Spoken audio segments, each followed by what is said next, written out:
Hey guys, my name is Sandy. I'm a licensed realtor here in the Central Florida area and also a licensed loan originator. Today I want to do a topic for you on how to prepare your home to sell at an open house. Let's get into it.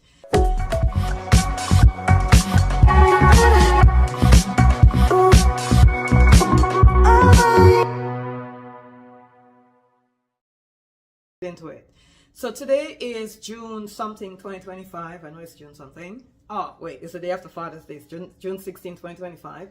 And we are in a slow market pace, not necessarily a buyer's market or a seller's market, more of an in-between market in our area. Interest rates are still kind of high, even though they're kind of trickling down bit by bit. And also, people are scared. There's a lot of uncertainty in the environment right now.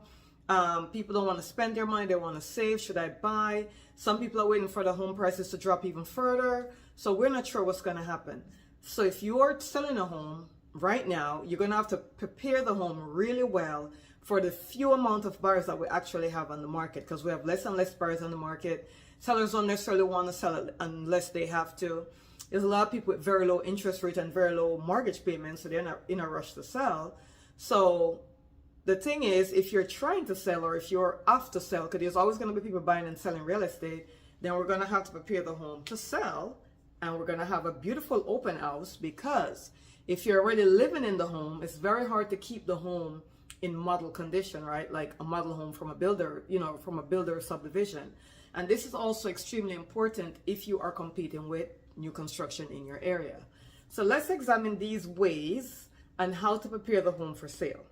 The first thing is we have to declutter, guys. We got to get rid of all the cluttering stuff. And the funniest thing is you're going to sell in the home, so you're going to be moving anyway. So you may as well get rid of stuff that you don't need. Decluttering is essential, because when you declutter, all of a sudden rooms look bigger than what they look like when there's clutter in them. Declutter. Now, do not declutter and put everything in the garage, right? Contrary to popular belief, people want to see the size of the garage, whether they're planning on using it for their cars, or they're planning on using it for storage, or a combination of both. You want to show the garage. So do not declutter and put things in the garage, and do not declutter and put things in one room. Like, I'm going to show everything all in this room. Remember, the buyer is imagining themselves living in your home when they're walking through the home. So you want to show the home exactly as it is. You want to show the floor plan, and you want to show the flow of the home. If you put everything in one particular room, they won't be able to really see the room. And in your mind, you're thinking, well, when we bought the home, we live in the home for how many years or whatever it is, so we know what that room is. But guess what? The home is a new thing for the buyer, so they need to see the home as it is.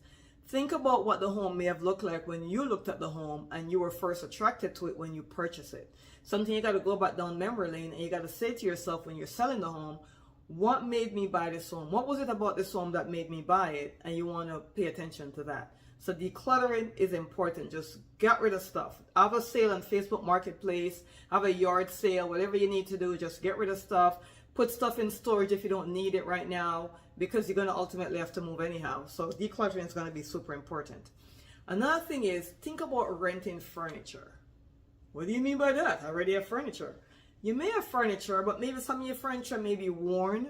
Maybe they're not color coordinated, or whatever the situation is. This doesn't apply to everyone. But if you feel you need to spruce your furniture up, you might consider renting a few pieces of furniture to add to what you already have, or remove some of the old worn looking ones, like maybe the kids and the dog just beat up the furniture.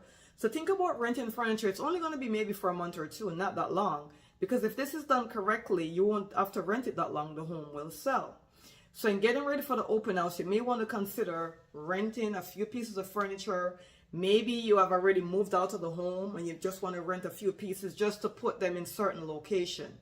The biggest rooms that buyers are going to be looking at is going to be the living or family room, whichever that room is, that when they first walk in, that's the room that's presented to them. They're going to be looking at that. They will be looking at the kitchen, and they're going to be looking at the main bedroom and the main bathroom. Those are the core rooms that the buyers are going to be looking at. So you want to make sure that these rooms are decorated and staged out correctly. So if this means you have to rent, not buy, rent a few pieces of furniture, do so. If any furniture is worn or old because they've been in the home for a long time, you may want to get rid of the old worn one and just rent a few pieces. You don't have to do the whole thing, just a few pieces. That's going to bring more liveliness to the house and make it look more newer, because no matter what, people are looking for newer. The more new construction your home look, believe it or not, the more your home, maybe I should phrase it this way, the more your home look like a new construction model home, the more likely it will sell. Not only will it sell, in this market you might still get multiple offers. So that's something to definitely consider. The next one is going to be remove personal items, right? Remove all the vacation pictures, remove all of the hobby pictures, remove all the pictures that you have that you love but everybody else is not going to love. Any religious stuff, anything to do with politics, you want to remove it. You want to make the home very neutral. So if you even had, like, I know some people in some homes, they have different measurements of the kids growing up, you may want to remove that because the buyer is not going to be interested in that. And I know it sounds cold, but just remember that you're selling the home to a buyer and they're going to remove it when they get in there. So you may as well remove it to make the home look more appealing. So all personal items should be removed. Now, what you could do is you could get a room and explain it through staging. Let's say you had 5-bedroom and you used one room as an office or as a game room or whatever it is. You could stage out one room to look like that. Maybe you have a loft area. You could stage the loft area to look like either a office or a game room, or maybe you could put a pool table there, whatever it is. You could take one room and stage it. A lot of people like game rooms nowadays, but believe it or not, or an office, right? So office and game room would be a nice way to stage out a room to let someone know, oh, we could put an office here, or oh, we could put we could have a game room here, especially if they have kids. That's going to be important. Next thing is simplify the decor. So you don't have to have a lot of decor going on. You don't have to have a lot of business going on. You could figure out, okay, what kind of theme are we going to theme this out to be? Or what kind of decor are we going for? Are we going for more grays? Are we going for more earth tones? Or are we going for more of a beach theme kind of look? And I'll tell you this, guys, beach theme, as crazy as it may sound, beach theme always sells. A lot of people love the beach. And if you're able to beach theme out your home for sale, that'd be great. You could go to Goodwill, you could go to thrift stores. They always have all kind of beach decors going on. I know this because I decorate a lot of beach theme Airbnbs. So you could go to Amazon also have beach theme. You could go to garage sale. And I'm not talking about, doing the whole thing in a beach theme, but putting certain pieces in certain rooms so people can imagine themselves on the beach. That does wonders, believe it or not. The other thing is try the mirror trick. So, if you have a darker room or a room that don't have a lot of window or a lot of light, if you put mirrors, like hanging mirrors, maybe a large hanging mirror on the wall, it will reflect, the little light that's going in that room will be reflected by the mirror to make it look even more lighter.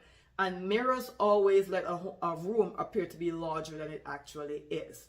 So doing the mirror trick would be really great. Whether you hang one mirror on one wall or maybe 2 mirrors on opposing walls, that will reflect light back into the room, make the room look more larger and even lighter as well, okay?